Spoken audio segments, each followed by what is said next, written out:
Hello, I'm Anni Davey. I've been telling Bible stories to children for many years, and I've got some lovely ones to tell you from the New Testament in this section here. If you want to know about the background, where I got some of the background detail from, you can look it up on the web on truthortradition.com or www.korky.info, where we've written a book called Jesus, Faith and Fact. So it's all in there somewhere, but there's some interesting things here which you may not know. You may think you do know the stories, but wait and see. So let's see what we've got. Hello. I wonder if you're any good at keeping these. Let's have a look.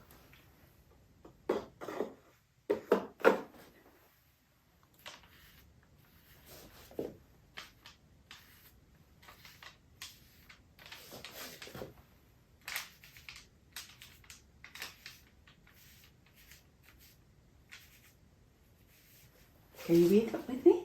Are you any good at keeping promises? Difficult sometimes, isn't it?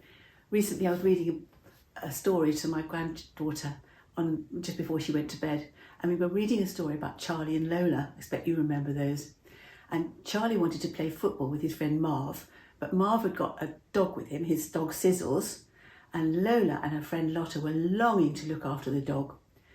And so they promised, they said, we absolutely promise we'll look after him ever so beautifully. And then while they were arguing over who should hold the lead, the dog slipped his collar and ran off, and Sizzles was gone. Well, how do you think they felt? Awful. I mean, I've done that sometimes. I've promised my daughters or granddaughters that I'll do something with them, and then perhaps it hasn't been possible and I haven't kept my promise. And I've tried to explain so that they would understand, but sometimes it doesn't work out, does it? But this is about a promise which was made thousands of years ago, and it all happened like this. The person who made the promise was this person here. It was,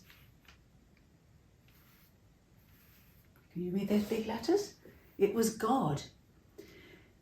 You see, when Adam and Eve, when he made the world and he saw it was so good and he was so pleased with it, and they made a mess of things by disobeying him, he was really very sad. But he did promise that one day he would send somebody special who would rescue them.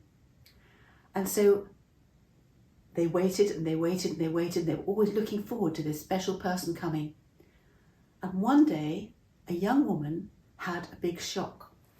And let's see what her name was. I think you'll recognize her name. Her name was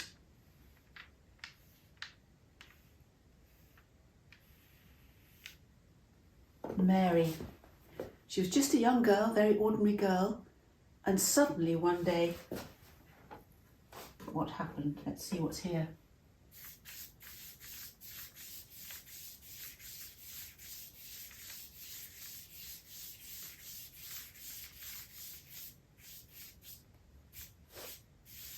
An angel appeared to her. And she was very scared. Well, you would be, wouldn't you? Absolutely terrified. And the angel was a chief angel, and his name was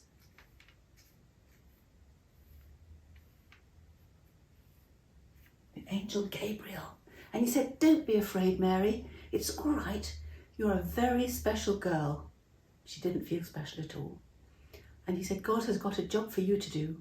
You're going to have a baby boy, and you'll call him his name Jesus, and he'll be a king, and he will save his people from all the bad things that they do, all their sins.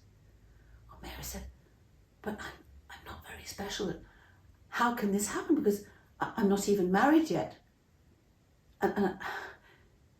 And Gabriel said, the Holy Spirit, God's special power, will come upon you and he will make it happen. With God, nothing is impossible.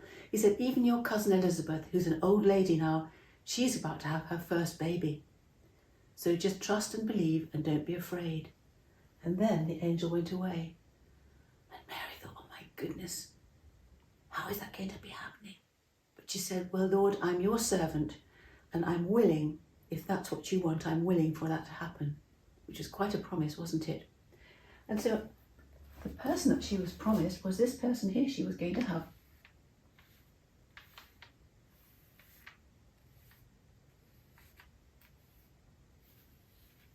Should we read that together? The baby Jesus. Well, the person that she was engaged to was a really good man, and he was called Joseph. And Joseph was very worried when he heard that Mary was going to have a baby, because he knew it wasn't his baby. And he thought, I don't know, I really don't know what to do. He couldn't sleep at night. Perhaps I should divorce her, cut off the engagement. It was the same thing as being divorced in those days. He said, I'll do it quietly so nobody knows that this is a disgrace, because in those days it was a disgrace to have a baby if you weren't married. It was a huge disgrace on the family. So he said, I think that's probably what I'd better do. And then one night he had a dream, and he had a dream about the baby Jesus. And the angel Gabriel said to him, Joseph, don't be afraid to take Mary to be your wife, because the baby she's expecting is a special baby. You're to call him Jesus.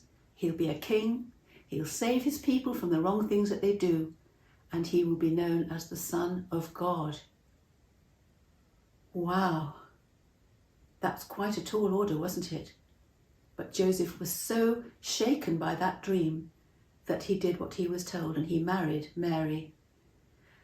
And we all know what happened, don't we? We think of it at Christmas time. So we've got Joseph. Oops, that's gone a bit wobbly. Joseph and Mary and Gabriel and a little baby Jesus, whose other name was going to be called Emmanuel.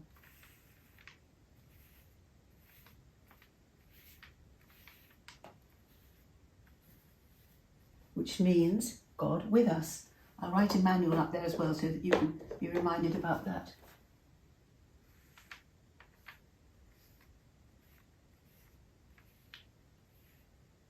Emmanuel.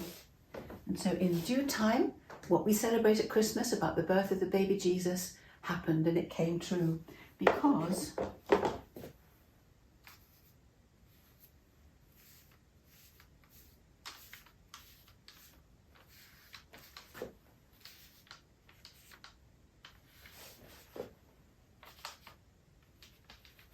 shall we read it together? God keeps his promises. He always keeps his promises. He never breaks his word. And I've been following Jesus for a long time now, 60 years probably. And all the time I've been following him, I've looked in the Bible and seen that, well, here the word says that God promises to do this. If we behave like that, he will bless us. If we behave in another way, in a bad way, then he won't bless us. And all his promises have come true in my life. And that's quite an amazing thing, isn't it?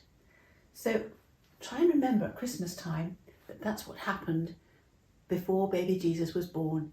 There were all sorts of prophecies about the new baby that would come, the young man that would come, the life that he would lead, the things that would happen.